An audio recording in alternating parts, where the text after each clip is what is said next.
Hello dear student, good afternoon. मैं Abhishek Pandey, assistant professor Pentium point technical college से आज online classes जो उच्च शिक्षा विभाग के निर्देशन तथा महाविद्यालय प्रबंधन के मार्गदर्शन पे चालू हुई हैं, उसी तारतम्य में आज हम आपसे बात कर रहे हैं टैक्स प्लानिंग एंड मैनेजमेंट।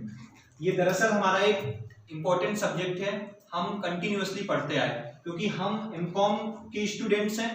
तो हमने बीकॉम में पहले पढ़ा है कि टैक्स क्या है, कैसे देते हैं, किस तरीके से कलेक्ट करते हैं, टैक्स कितने प्रकार के होते हैं। एमकॉम में हमको वही नई चीज पढ़नी है, टैक्स की प्लानिंग करना। जो हमने टैक्स दिया है, ठीक है, हम कैसे किन तरीकों का उपयोग करें, कौन से लूप होल्स हम गवर्नमेंट के देखें, कौन सी कमजोरियां हम सरकार की देखें, उन कमजोरियों का फायदा उठा के हमको कम से कम टैक्स देना पड़े, वो चीजें हमको पढ़नी है टैक्स प्लानिंग में।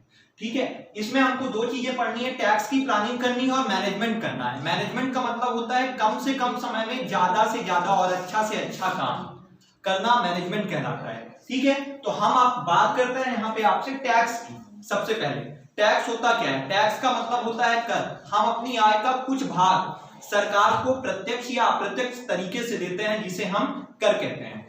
अब हमको जो टैक्स प्लानिंग पढ़नी है वो पढ़नी है प्रत्यक्ष कर की, यानी डायरेक्ट टैक्स। डायरेक्ट टैक्स का मतलब क्या होता है? जो हम सीधे तौर पे सरकार को देते हैं। ठीक है, एक सिंपल एग्जांपल से समझिए आप। यदि आपको किसी ने थप्पड़ मार दिया आपके गाल में, ठीक है, तो उसका दर्द आपको ज्यादा होगा अपितु उसकी अपेक्षा कि आपका रिजल्ट आया और उस रिजल्ट में आप फेल हो गए।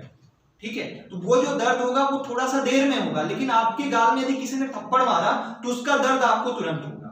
तो वही होता है हमारा डायरेक्ट टैक्स। डायरेक्ट टैक्स में मोस्टली जो हम इंडिया में पढ़ते हैं, दो तरीके के हमारे डायरेक्ट टैक्स होते हैं।